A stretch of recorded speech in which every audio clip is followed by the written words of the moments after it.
Bill ಓದಿದಾರಾ? ಇಲ್ಲ, ವಿಪಕ್ಷದವ್ರು ಇರ್ಬೋದು, ಬೇರೆಯವ್ರು ಇರ್ಬೋದು, ಬಿಲ್ಲನ್ನು ಓದಿದಾರಾ? ಓದಿದರೆ ಅದರಲ್ಲಿ ಆಕ್ಷೇಪಣೆ ಏನಿದೆ ಅಂತ ಸ್ಪಷ್ಟವಾಗಿ ಹೇಳಬೇಕಲ್ಲ. ಬಿಲ್ ಇಂಟ್ರಡ್ಯೂಸ್ ಆಗಲಿ, ಚರ್ಚೆ ಮಾಡಲಿ, ಅವ್ರದ್ದೇನಾದರೂ ಸಲಹೆ ಇದ್ದರೆ ಅದನ್ನು ತೊಗೊಳ್ಳೋಣ, ಅದನ್ನು ಇನ್ಕ್ಲೂಡ್ ಮಾಡೋಣ, ಅಮೆಂಡ್ ಮಾಡೋಣ ಬಿಲ್ಲನ್ನು. ಆದರೆ ವಿಧೇಯಕನೇ ಬಂದಿಲ್ಲ, ಇವರಾಗಲೇ ಅವ್ರ ವಿರುದ್ಧವಾಗಿದೆ, ಇವ್ರ ವಿರುದ್ಧ ಪರ ಇದೆ ಅಂತ ಹೇಳಿದ್ರೆ ಏನರ್ಥ? ಆಮೇಲೆ ಅದೇನು ಎಲ್ಲರಿಗೂ ಅನ್ವಯಿಸ್ತದಲ್ಲ, ನನಗೂ ಅನ್ವಯಿಸ್ತದೆ, ನಿಮಗೂ ಅನ್ವಯಿಸ್ತದೆ, BJP-ಯವರಿಗೂ ಅನ್ವಯಿಸ್ತದೆ. ನನಗೆ ಸಮಸ್ಯೆ ಏನಿದೆ ಅಂತ ಅರ್ಥ ಆಗಿಲ್ಲ. ಎಲ್ಲಿ ಅದರ ಬಿಲ್ನಲ್ಲಿ ಇದೆಯಾ? ಆ ಬಿಲ್ನಲ್ಲಿ then why are they telling it is RSS bill? ದಯವಿಟ್ಟು ಕ್ಷಮಿಸಬೇಕು ಮಾಧ್ಯಮ ಸ್ನೇಹಿತರು, ಇದು ಬಿಲ್ಲು ಯಾರ ವಿರುದ್ಧನೂ ಅಲ್ಲ. ನೀವೇ ಹೇಳಿ, ಸರ್ಕಾರಿ ಜಾಗಗಳನ್ನು ಖಾಸಗಿ ವ್ಯಕ್ತಿಗಳಿರ್ಬೋದು, ಸಂಸ್ಥೆಗಳಿರ್ಬೋದು, ರಾಜಕೀಯ ಪಕ್ಷಗಳಿರ್ಬೋದು, ಪರ್ಮಿಷನ್ ಇರಲಾರ್ದೆ ಉಪಯೋಗ ಮಾಡೋದು ಸರಿನಾ ಹೇಳಿ ನೀವೇ? ಈಗ ನಾಳೆ ಇಲ್ಲಿ ವಿಧಾನಸೌಧದ ಆವರಣದಲ್ಲಿ ಫ್ರೀಡಮ್ ಹಬ್ಬ ನಡೀತಾ ಇದೆ, ಅದಕ್ಕೆ ಪರ್ಮಿಷನ್ ತೊಗೊಂಡಿದ್ದಾರಲ್ಲ.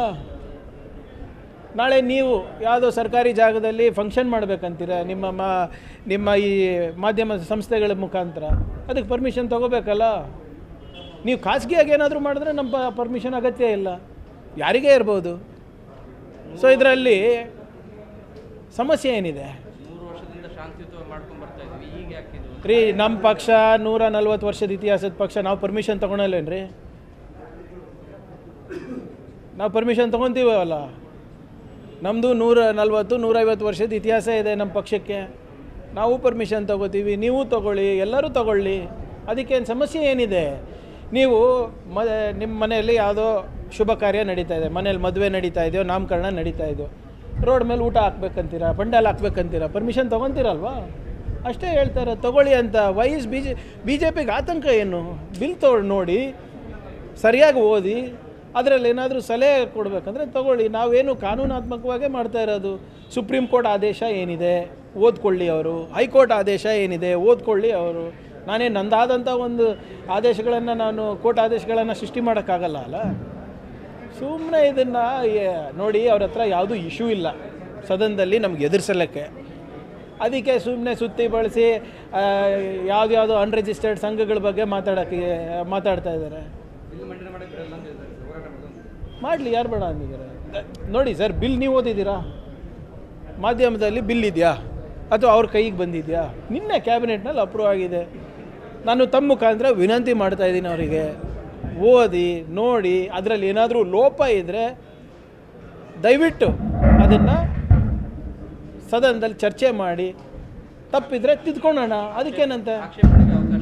ಎಸ್ ಇರ್ತದಲ್ಲ, ಚರ್ಚೆ ಆದಮೇಲೆ ಆಕ್ಷೇಪಣೆಗೆ ಅವಕಾಶ ಇರ್ತದಲ್ಲ. ಆಕ್ಷೇಪಣೆಗಳನ್ನು ಜಸ್ಟಿಫೈ ಮಾಡಿ, ಸಾರಾಸಗಟವಾಗಿ ನೀವು ತಳ್ಳೋದಕ್ಕಿಂತ tell me what is wrong, we will correct it. ಸರಿ, ಇದು ಒಳ್ಳೆ ಕಥೆ ಆಯ್ತಲ್ಲಪ್ಪ. ನಾನು ಜೀವ ಬೆದರಿಕೆ ಹಾಕಿರೋದು ನನಗೆ. ಈಗ ಇಡೀ BJP-ಅವ್ರು ಯಾಕೆ ಮುಗಿದು ಬೀಳ್ತಾ ಇದ್ದಾರೆ ನನ್ನ ಮೇಲೆ? ಅವ್ರು ನನಗೆ ಟಾರ್ಗೆಟ್ ಮಾಡ್ತಾ ಇದ್ದಾರೆ, ನಾನು ಅವ್ರಿಗೆ ಟಾರ್ಗೆಟ್ ಮಾಡ್ತಾ ಇದ್ದಾರೆ. ನೀವು ತೀರ್ಮಾನ ಮಾಡಿ. ಯಾರು ಪ್ರಶ್ನೆ ಮಾಡ್ತಿಲ್ಲ, ನೀವೊಂದೇ ಪ್ರಶ್ನೆ ಮಾಡ್ತೀರಿ ಅಂತ. ಇಲ್ಲಿಗಲ್ಲಾಗಿ ಪ್ರಶ್ನೆ ಮಾಡ್ತಾ ಇದ್ದೀನೇನ್ರಿ? ಅನ್ಕಾನ್ಸ್ಟಿಟ್ಯೂಷನಲ್ ಆಗಿ ಪ್ರಶ್ನೆ ಮಾಡ್ತಾ ಇದ್ದೀನೇನ್ರಿ? ಯಾವ ದೇಶದಲ್ಲಿ ಶ್ರೀರಾಮನು ಲೆಕ್ಕ ಕೊಡಬೇಕು, ರಾಮನ ಭಕ್ತರು ಲೆಕ್ಕ ಕೊಡಬೇಕು, ಇವ್ರು ಲೆಕ್ಕ ಕೊಡೋಂಗಿಲ್ಲ ಅಂದರೆ ಹೆಂಗೆ? ಅಷ್ಟೇ ಅಲ್ವಾ ಹೇಳ್ತಾ ಇರೋದು ನಾನು. ಆಮೇಲೆ ಈ ಬಿಲ್ಲಿಗೆ ನಿಮ್ಮ ಅನ್ರಿಜಿಸ್ಟರ್ಡ್ ಅನ್ರೆಗ್ಯುಲೇಟೆಡ್ ಆರ್ಗನೈಸೇಷನಿಗೆ ಸಂಬಂಧ ಇಲ್ಲ. ನೀವೇನಾದರೂ ಬಂದು ಸದನದಲ್ಲಿ ಹೇಳೋ ಸ್ವಾತಂತ್ರ್ಯ ನಿಮಗಿದೆ. ಸಕಾರಾತ್ಮಕವಾಗಿ ನಿಮ್ದು ಏನಾದರೂ ಸಲಹೆಗಳಿದ್ದರೆ ವಿ ವಿಲ್ ಆಕ್ಸೆಪ್ಟ್.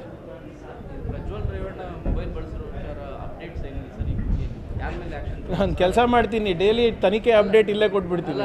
ನೋಡಿ, ಕೈಂಡ್ಲಿ ಪ್ರಾರ್ಥನೆ ಮಾಡ್ತೀನಿ ಮಾಧ್ಯಮ ಸ್ನೇಹಿತರಿಗೆ, ತನಿಖೆ ನಡೀತಾ ಇದೆ, ಅವೆಲ್ಲನೂ ಕೂಡ ನಾವು ಬಹಿರಂಗ ಚರ್ಚೆ ಮಾಡಲಿಕ್ಕಾಗಲ್ಲ. ಅಂಥದ್ದೇನಾದರೂ ಮಾಧ್ಯಮಗಳಿಗೆ ತಿಳಿಸ್ಬೇಕಾಗಿರುವಂಥ ವಿಚಾರಗಳಿದ್ರೆ ತಿಳಿಸ್ತೀವಿ. ಆಮೇಲೆ ನಿಮಗೂ ಮೂಲ ಇದೆ. ಈಗ ಎಷ್ಟೊಂದು ಸನ್ನಿವೇಶಗಳು ಲೀಕ್ ಆಗ್ತಾನೇ ಇದೆ ಅಲ್ಲ, ನಮ್ಮಲ್ಲೂ ಕೂಡ ಇದಾರಲ್ವ ಕೆಲವು ಜನ ಬಂದು ನಿಮ್ಗೆ ನೇರವಾಗಿ ಮಾತನಾಡೋರು. ದಾರಿ ತಪ್ಪಿಸೋ ಕೆಲಸ ಇದೊಂದು ತೆಗೆದಿದ್ದಾರೆ ಅಂತ ಹೇಳ್ತಾರೆ ಸರ್. ಇದು ಒಳ್ಳೆ ಕತೆ. ಅಂದರೆ ನಾವು ಈಗ ಇಲ್ಲ ಪ್ರಿಸನ್ಸ್ ಇರ್ಬೋದು ಅಥವಾ ಬೇರೆ ಕಡೆ ಇರ್ಬೋದು, ನಾನು ಸರಿಯಾಗಿ ಕೆಲಸ ಮಾಡಿಲ್ಲ ಅಂದರೆ ಇದೇ ಸದನದಲ್ಲಿ ನನಗೆ ಬೈತೀರಾ. ಏನಪ್ಪ ನಿಮ್ಮ ಪರಪ್ಪ ಅಗ್ರಹಾರ ಇರ್ಬೋದು, ಬೆಳ್ಳಾರಿ ಜೈಲಲ್ಲಿ ಇರ್ಬೋದು, ರಾಜಾರೋಷವಾಗಿ ಟಿ ವಿ ನೋಡ್ತಾ ಇದ್ದಾರೆ, ರಾಜಾರೋಷವಾಗಿ ಮೊಬೈಲ್ ಯೂಸ್ ಮಾಡ್ತಾ ಇದ್ದಾರೆ, ಡ್ರಗ್ಸ್ ಹಾವಳಿ ಇದೆ ಅಂತ ನೀವೇ ಬೈತೀರಾ. ಕರೆಕ್ಟಾಗಿ ನಾನು ಕೆಲಸ ಮಾಡಿದ್ರೂ ನೀವೇ ಬೈತೀರಾ. ತೀರ್ಮಾನ ಮಾಡಿಬಿಡಿ, ನಾನು ಕೆಲಸ ಮಾಡಬೇಕಾ ಮಾಡಬಾರ್ದಾ, ಇದಕ್ಕೆ ಅದಕ್ಕೇನು ಸಂಬಂಧ? ಈಗ ಸರ್ಪ್ರೈಸ್ ರೇಡ್ ಮಾಡಿಸಿದ್ವಿ, ಮೊಬೈಲ್ ಸಿಕ್ತು, ಅದಕ್ಕೆ ಬಿಡದಿಗೇನು ಸಂಬಂಧ? ಅಂದರೆ ಬಿಡದಿ ಹೋರಾಟ ಇರಲಿಲ್ಲ ಅಂದರೆ ಮೊಬೈಲ್ ಯೂಸ್ ಮಾಡ್ಬೋದಾಗಿತ್ತು ಅವರು, ಯಾರೇ ಇರ್ಬೋದು, ಇವರು ಅಂತಲ್ಲ. ಈಗ ಒಳ್ಳೆ ಕೆಲಸ ಮಾಡಿದ್ಕೂ ಬೆಂಚ್ ಚಪ್ಪರಿಸಲ್ಲ. ಏನಾದರೂ ಒಂದು ವಿಧೇಯಕ ಒಳ್ಳೇದಾಗುತ್ತೆ ಸಾರ್ವಜನಿಕರೇ ಅಂದರೆ ಅದಕ್ಕೂ ನೀವು ಒಪ್ಪಿಗೆ ಇಲ್ಲ. ಏನು ಮಾಡಬೇಕು ಅದನ್ನು ಹೇಳ್ಬಿಡ್ಲಿ, ಅವರೇ ಮಾರ್ಗದರ್ಶನ ಕೊಟ್ಬಿಡ್ಲಿ ನನಗೆ. ಅವ್ರ ಹತ್ರ ಮಹಿಳೆಯರ ಸಬಲೀಕರಣದ ಬಗ್ಗೆ ಕಲಿಬೇಕೇನ್ರಿ ನಾವು? ಅತ್ಯಾಚಾರಿಗಳ ಪಾರ್ಟಿ ಯಾವುದು? ಅವ್ರ ಹತ್ರ ಕಲಿಯೋದೇನೂ ಇಲ್ಲ ನಮಗೆ. ಹಿಡೀಲಿ ರೇ, ಬಂದು ಸದನದಲ್ಲಿ ಚರ್ಚೆ ಮಾಡಲಿ ಯಾಕೆ ಏನು ಅಂತ. ಸುಮ್ಮನೆ ಬಂದು ಮೈಕ್ ಮುಂದೆ ಮಾತಾಡೋದು ಏನು ಪ್ರಯೋಜನ? Let them come and discuss. ಈಗ IT, ED, CBI ಎಲ್ಲ ಅವ್ರದ್ದೇ ಇದೆ ಅಲ್ಲ, ತೋರಿಸ್ಬಿಡ್ಲಿ ಒಂದು ಕಾಗದ, ಹೌದಪ್ಪ ಈಸ್ ಗಿಲ್ಟಿ ಅಂತ, ತಕ್ಷಣ ರಾಜೀನಾಮೆ ಕೊಡ್ತಾರೆ. ಸುಮ್ಮನೆ ಏನಿಲ್ಲ, ಸುಮ್ಮನೆ ನಾವು ಮಾತಾಡ್ಕೋತಾ ಹೋದರೆ ಹೇಗೆ?